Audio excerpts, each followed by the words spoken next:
Todo dia a gente vê uma avalanche de artigos científicos sendo publicados. É tanta informação que fica aquela pergunta, né? Como é que um pesquisador, um profissional, consegue se manter atualizado? É humanamente impossível acompanhar tudo. Exato. Existem métodos, claro, para filtrar e resumir esse conhecimento.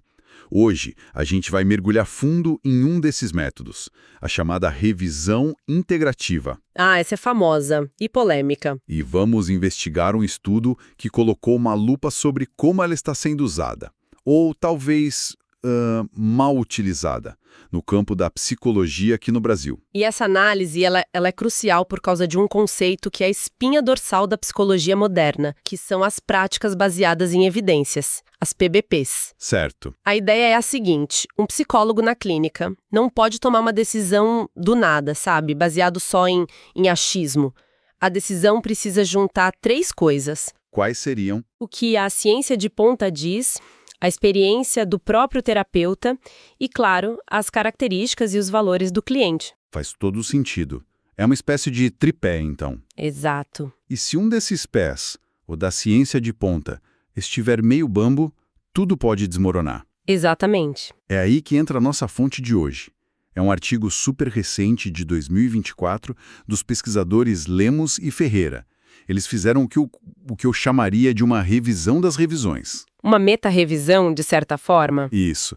Eles analisaram teses e dissertações de psicologia no Brasil que usaram esse método, e a nossa missão aqui é desvendar o que eles descobriram sobre o rigor e a consistência desse método que deveria ser um pilar de confiança. Para a gente entender a importância disso, acho que vale a gente visualizar a famosa pirâmide de evidências. Ah, sim. A pirâmide é um ótimo guia visual.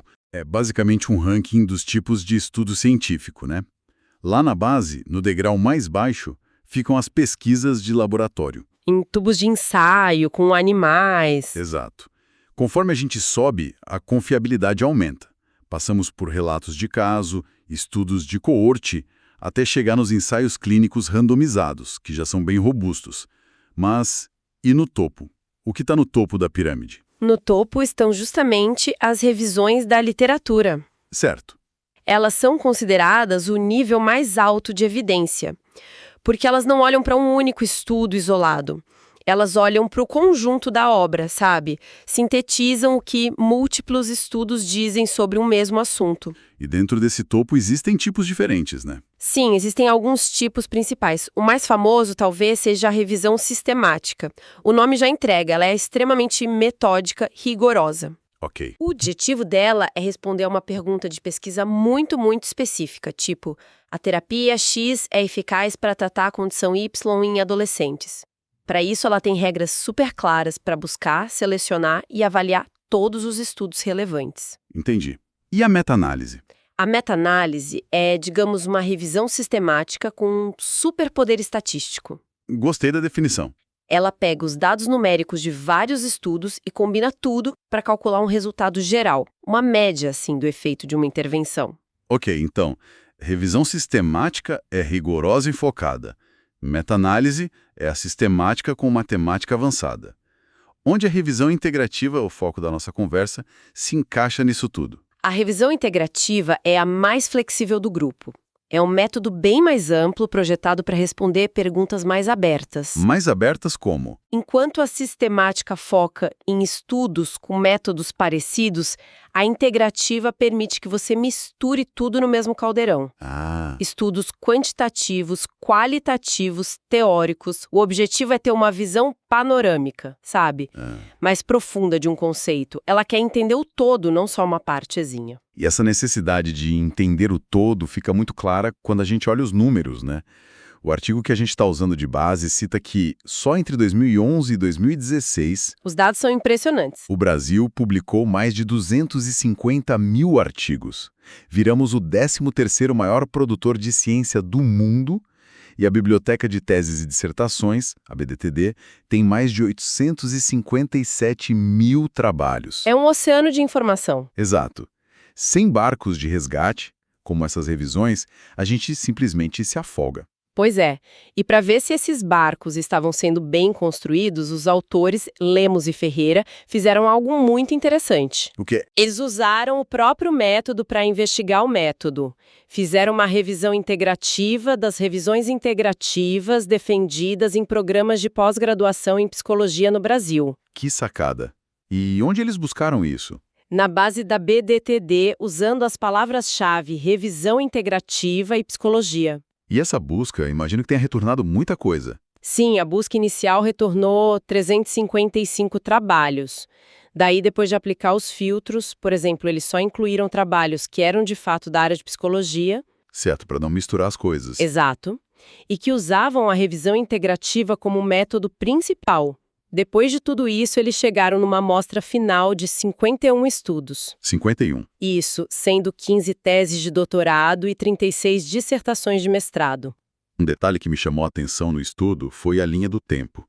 Eles só acharam trabalhos com esse método a partir de 2012. Ali por 2018, 2019. Parece um método relativamente novo na psicologia brasileira, ou pelo menos a popularização dele é bem recente. É uma ótima observação.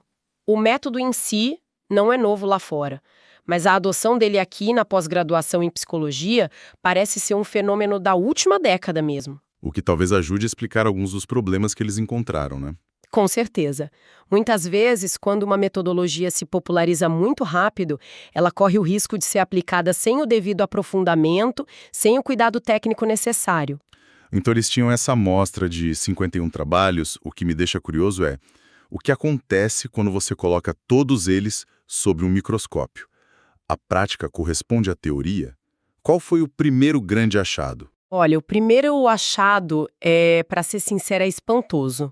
Eles descobriram uma ausência quase generalizada de uma definição clara do que os próprios autores entendiam por revisão integrativa. Como assim, ausência? Os números são chocantes.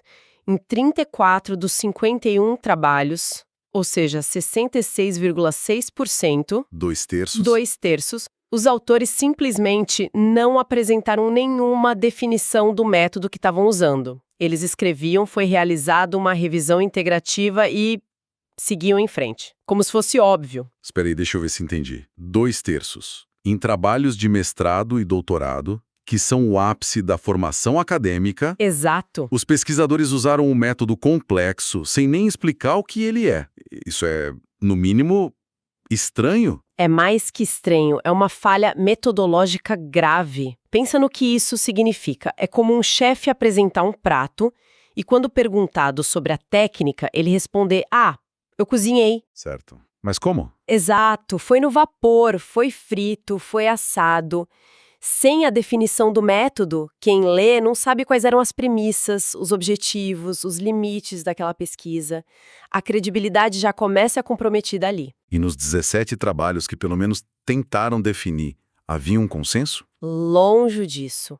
Nesses poucos que definiram, os pesquisadores encontraram 6 caracterizações diferentes. 6? 6. Algumas mais simples, tipo descrevendo o método como uma forma de fazer uma síntese da literatura. Outras um pouco mais complexas, definindo como uma análise da literatura. E essa diferença entre síntese e análise? É só uma questão de palavra ou tem uma implicação maior? Tem uma implicação bem grande. Síntese sugere um resumo, um panorama do que já existe. É como organizar a estante de livros. Ok. Já a análise implica um processo mais profundo, mais crítico. É ler os livros, comparar os argumentos, identificar onde eles se contradizem, onde tem lacunas, e, a partir daí, propor um capítulo novo. Entendi. Segundo os autores do artigo, as melhores definições são as que juntam as duas coisas: resumir e organizar, mas também analisar criticamente para gerar novas perguntas. Ok. Então, o primeiro problema é conceitual. Ninguém parece concordar sobre o que é o método. Imagino que se a definição já é confusa, a execução, o passo a passo, também deve ser um campo minado. Você intuiu perfeitamente. Esse foi o segundo grande achado: a completa falta de padronização nas etapas de execução. E quão caótico era isso? A situação é tão bagunçada que eles descobriram que 8% dos trabalhos nem tinham uma seção de método claramente descrita. Ok. Isso é inacreditável. Revisão integrativa aparecia no título ou no resumo, mas no corpo do texto, nada. Nenhuma descrição de como a pesquisa foi feita. Mas como um trabalho acadêmico desse nível é aprovado sem uma seção de método? Isso me parece uma falha fundamental, não só do pesquisador, mas de todo o processo de orientação, da banca. Exatamente. A seção de método é a receita do seu bolo. Se você não descreve os ingredientes e os passos, ninguém pode replicar. Sem método, não existe ciência. É o básico. E nos trabalhos que pelo menos descreveram uma receita, Eles se dividiram em 2 grupos. Em 45% dos casos, as etapas eram referenciadas, ou seja, os autores se baseavam em propostas de outros metodologistas. o que parece ser o correto a princípio. Sim, mas o problema é que a variação era enorme. Encontraram modelos com 4, 5, 6, até 10 etapas, e a aplicação era muitas vezes equivocada. Equivocada como? O exemplo mais gritante foi um trabalho que usou como base o checklist Prisma. Ah, o Prisma eu conheço. É para revisões sistemáticas, né? Super detalhado. Exatamente. Tem 27 itens. Foi criado para garantir o máximo de rigor em revisões sistemáticas. Usá-lo para uma revisão integrativa, que é por natureza mais flexível, é como, sei lá, tentar usar um manual de um carro de Fórmula 1 para consertar uma bicicleta. As peças são diferentes, a lógica é outra. O objetivo não é o mesmo. Mostra uma falta de entendimento da ferramenta. Entendi. Esse era um grupo e o outro. Se 45% usaram referências de forma variada, Os outros 47% apresentaram etapas não referenciadas. o que isso quer dizer? Eles descreveram o que fizeram, mas sem citar nenhuma fonte metodológica, nenhum manual. Na prática, eles inventaram o próprio passo a passo. Criaram o próprio método. Basicamente, o que, de novo, compromete totalmente a replicabilidade e o rigor do estudo. Certo. Então temos problemas na definição e problemas na execução. A investigação foi além. Eles olharam para o porquê. Por que os pesquisadores escolhiam esse método? Sim, e essa é a terceira e talvez a parte mais reveladora dos resultados. Eles analisaram os argumentos usados para justificar a escolha. E o que apareceu? O mais comum, em 35% dos trabalhos, foi que o método permite uma síntese do conhecimento. Outros argumentos foram ajuda a identificar lacunas na literatura e a sua capacidade de integrar estudos com diferentes métodos. À primeira vista, não parecem motivos ruins. Onde está o problema aí? O problema tem 2 camadas. A primeira é que alguns argumentos são fracos. Por exemplo, dizer que escolheu o método porque ele orienta a prática profissional. Ué, mas isso não é bom. É ótimo, mas não é exclusivo desse método. Uma boa revisão sistemática também orienta e talvez de forma até mais direta. A justificativa precisa mostrar por que esse método era o mais adequado. Faltava-se especificidade. Ok, entendi. E a segunda camada do problema? A segunda camada é a mais grave. O ponto crítico e que os autores destacam com muita preocupação é que nenhum dos 51 trabalhos analisados mencionou as limitações ou os pontos fracos da revisão integrativa. Nenhum. Zero. Zero. E isso é um sinal de alerta gigantesco em qualquer trabalho científico. Por quê? Porque a literatura metodológica é clara sobre as fraquezas desse método. Por ser mais flexível, ele tem um risco muito maior de viés do pesquisador. Além disso, integrar dados de metodologias diferentes é algo extremamente complexo. Um bom pesquisador tem que conhecer as fraquezas da sua própria ferramenta, então? Tem que conhecer. Apresentar um método só pelas vantagens, sem reconhecer seus limites, não é só ingênuo, é uma falha de rigor científico.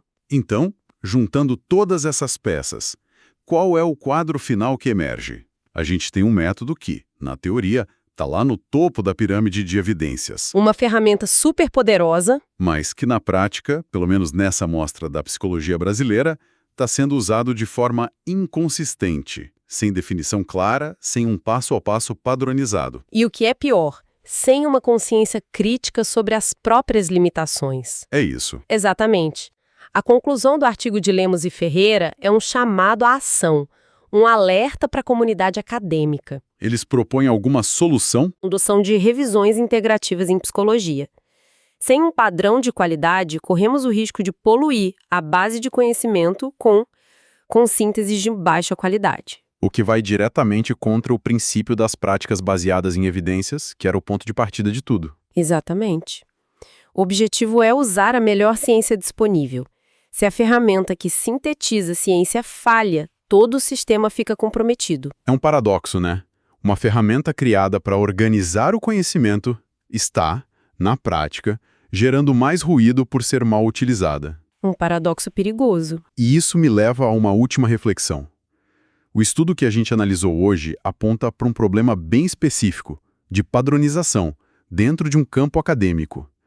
Mas isso levanta uma questão mais ampla para todo mundo, eu acho. Qual seria? Ao encontrar informações baseadas em estudos ou pesquisas, com que frequência a gente para questionar o rigor do método usado para chegar àquela conclusão? A falta de consenso na psicologia talvez seja um microcosmo de um desafio universal. Como garantir a confiabilidade do conhecimento em um mundo que está completamente saturado de informação?